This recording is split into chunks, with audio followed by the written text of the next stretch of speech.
আর আমার সবচেয়ে দুঃখ লাগে যে এই যে বাংলাদেশে একটা নির্বাচন হবে, খুবই ভালো কথা, তাহলে নির্বাচন কমিশনের সংস্কার কি হয়েছে এটা তো জাতিকে আগে জানাইতে হবে। নাহলে এই নির্বাচন করে এই যে হামলা কামলা জামলা হুন্ডা মুন্ডা দিয়াতে এই নির্বাচন আবার ভণ্ডুল করে দিবেন, এই দেশটারা আর কত আন্তর্জাতিক কমিউনিটির কাছে আপনারা প্রশ্নবিদ্ধ করবেন।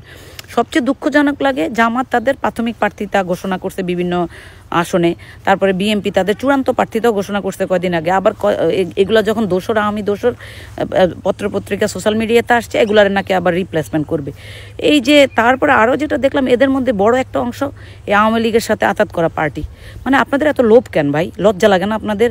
17 বছর রাজনীতি করার সুযোগ দেয় নাই যে রাজনৈতিক দল, সেই আওয়ামী লীগকে আবার পুনর্বাসন করতে হবে। যদি তাদের ভোট আপনাদের এত দরকার হয় তাহলে আওয়ামী লীগকে ভোটে নিয়ে আসেন, তাদের ভোটাররা তাদেরকে ভোট দেখ। আপনাদের জনপ্রিয়তা ওদের জনপ্রিয়তা এখনও কতটুকু আছে এটা মানুষ দেখুক, প্রেডিক্ট করুক, মানে ফলাফলটা দেখুক। কিন্তু আপনারা কি করতেছেন? এই আওয়ামী লীগকে বিশ্বাস কইরা ভোটের আশায় তাদেরকে পুনর্বাসন করাইতেছেন। নিজের দলের ত্যাগী নেতা কর্মী যারা সারা বছর এই দলের জন্য জীবন দিল তাদেরকে দূর করতেছেন, তাদের হাহাকার আমরা দেখতেছি। কেন এগুলো কেন হইতেছে? আমি একজন সাধারণ নাগরিক এবং আমি অবশ্যই বাংলাদেশ জাতীয়তাবাদী দলের একজন কর্মী। কতগুলো বর্জুয়া বাহিনী আপনারা পার্টিতে ঢুকেছেন, গ্যারা বাহিনী, হারমোনিয়াম পার্টি। এই পার্টি এখন আমাদেরকে রাজাকার বলে সারাদিন মানে ফেনা তোলে মুখের মধ্যে।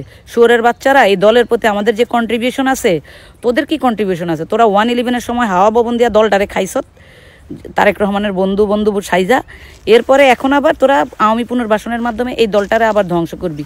একটা জিনিস হচ্ছে কি, এই দলটা শুধুমাত্র যে কোনো কয়েকজন নেতা তা না, কিন্তু এই দলটা 18 কোটি মানুষের মধ্যে 90% মানুষ বিএনপির দিকে তাকায় ছিল। কি দায়িত্ব পালন করছেন আপনারা?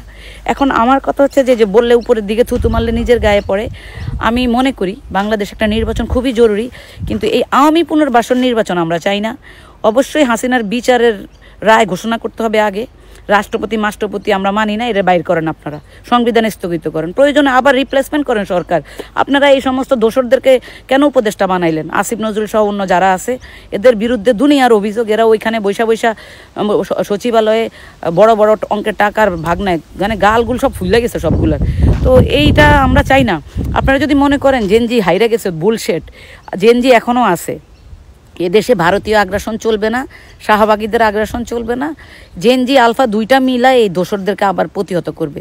এবং আমরা ওই রকম একটা নির্বাচন চাই যেখানে কোনো পাতানো নির্বাচন থাকবে না, জনগণ স্বাধীনভাবে ভোট দিবে এবং একটা জনগণের সরকার আসবে। এটা আপনারা মাথায় রাখেন। যত ষড়যন্ত্র করেন দেশের বিরুদ্ধে লাভ নাই। আর বাংলাদেশের মানুষ ডক্টর ইউনূসের সাথেই আছে। ধন্যবাদ। আমি যদি মহান আল্লাহ তাআলা যদি আমাকে শেরপুর সদর 1 আসন থেকে এমপি করে নিয়ে আসতে পারে, আমার প্রথম এবং প্রধান দায়িত্ব একজন চিকিৎসক হিসেবে, একজন সন্তানের মা হিসেবে, একজন সন্তান হিসেবে আমি চাই আমাদের শেরপুরে প্রথম এবং প্রধান যে কাজটা হবে উন্নত মানের হাসপাতাল,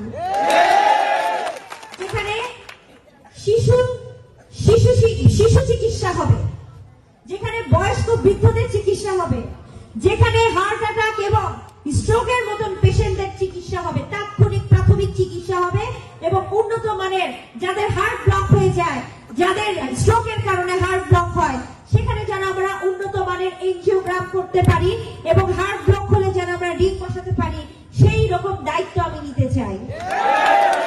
এবং একজন জেনারেল সার্জন হিসেবে আমি যতদূর জানি আমাদের শেরপুরে উন্নত মানের কোনো সার্জারি হয় না।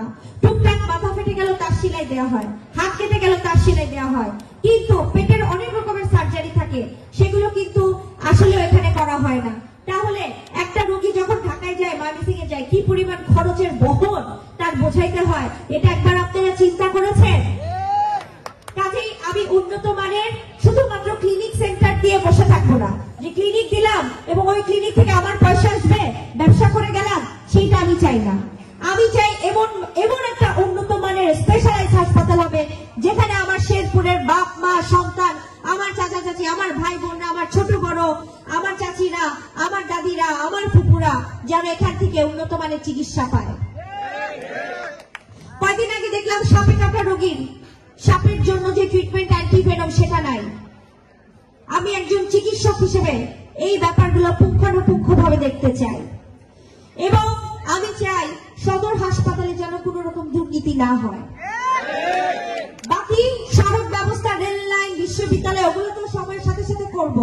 সর্বপ্রথম আমি সেই হেলথ সেক্টর, আমাদের মেডিকেল সেক্টর, একজন চিকিৎসক হিসেবে আমি যদি আমার শেরপুর এলাকার উন্নয়ন করতে না পারি, চিকিৎসক হিসেবে আমি ব্যর্থ বলে দাবি করবো নিজেকে। সারা জীবন 7টা 6টা বছরের ডিগ্রি আমাদের MBBS, 7 নাম্বার বছরে যে আমরা ইন্টার্নি করি, অন্য যেখানে মাস্টার্স পাস 4 বছরে হয়ে যায়, 5 বছরে হয়ে যায়, সেখানে আমরা 7 বছরে পড়াশোনা করে একজন চিকিৎসক হই। একজন চিকিৎসক হিসেবে তখনই আমি নিজেকে গর্ববোধ করব যখন আমি আমার শেরপুরের প্রত্যেকটা মানুষকে চিকিৎসা সেবায় উন্নত করতে পারবো। জামালপুর থেকে, কুড়িগ্রাম থেকে, ফুলপুর থেকে, নেত্রকোনা থেকে সমস্ত মানুষ আমাদের শেরপুরের সেই উন্নত মানের হাসপাতালে ইনশাআল্লাহ ভর্তি হবে। আজকে আয়রার মৃত্যুতে আমার মনটাকে নাচিয়েছে, কারণ আমারও একটা 17 মাসের বাচ্চা আছে। আমিও তাকে বাসায় রেখে আমি আপনাদের কাছে আপনাদের জন্য কাজ করার জন্য ছুটে আসি। কাজেই আপনার আমাদের সকলের সন্তান আছে। আজকে হয়তো আপনার 15 বয়সে যেই ছেলেটা আছে, এই ছেলেটা আল্লাহ না করুক অ্যাক্সিডেন্ট হলে এই ছেলেটাকে নিয়ে আমরা কই যাব? আমাদের তো কোনো হাসপাতাল ক্লিনিক নাই। কাজেই আপনাদের কাছে আজকে আমি ভোট চাইতে আসি নাই, আপনাদের কাছে আমি আমার শেরপুরের সন্তানদের বাঁচার তাগিদে একজন চিকিৎসক হিসেবে আমাকে কাজ করে দেওয়ার সুযোগ করে দেন।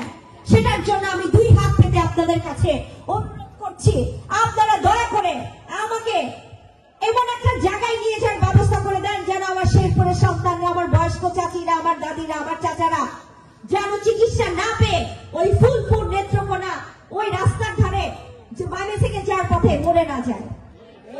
এই 2 হাত পেতে আমি আপনাদের কাছে অনুরোধ করছি, আপনারা কি আমাকে খালি হাতে ফিরিয়ে দিবেন? আমার মা চাচিরা, একজন চিকিৎসক হিসেবে আমি যেভাবে চিকিৎসা সমাজের উন্নয়ন করতে পারবো আর কোন প্রার্থী পারবে সেটা করতে? কাজেই আপনারা একটু আমাকে সুযোগ করে জাতীয় সংসদে ময়মনসিংহ বিভাগের মধ্যে সর্বোচ্চ ভোট পাওয়ায় আমাকে সংসদে জায়গা করে দেন। বাকিটা আমি আমাদের দলের ভারপ্রাপ্ত চেয়ারম্যান জনাব তারেক রহমান সাহেবকে যখন বলবো, শেরপুর সদর 1 আসনে আমি পুরো ময়মনসিংহ ডিভিশনের মধ্যে সর্বোচ্চ ভোট নিয়ে আমি আপনার কাছে এসেছি। আপনি আমাকে খালি হাতে ফিরিয়ে দিয়েন না স্যার। আমার শেরপুরে মেডিকেল কলেজ, হাসপাতাল, উন্নয়নমূলক ব্যবস্থা দরকার, উন্নয়নমূলক সড়ক ব্যবস্থা দরকার, রেল লাইন, বিশ্ববিদ্যালয়, হাসপাতাল দরকার। উনি কি আমাকে খালি হাতে ফিরিয়ে দেবেন? পারে না। তাই তিনি সর্বপ্রথম তার যে রাষ্ট্রপতি দপ্তরে তিনি নারী বিষয়ক দপ্তর স্থাপন করেছিলেন। শহীদ প্রেসিডেন্ট জিয়াউর রহমান বাংলাদেশে নারীদের ক্ষমতায়নের জন্য গ্রাম পর্যায়ে নারী পুলিশ সদস্য তিনি তৈরি করেছিলেন। আমাদের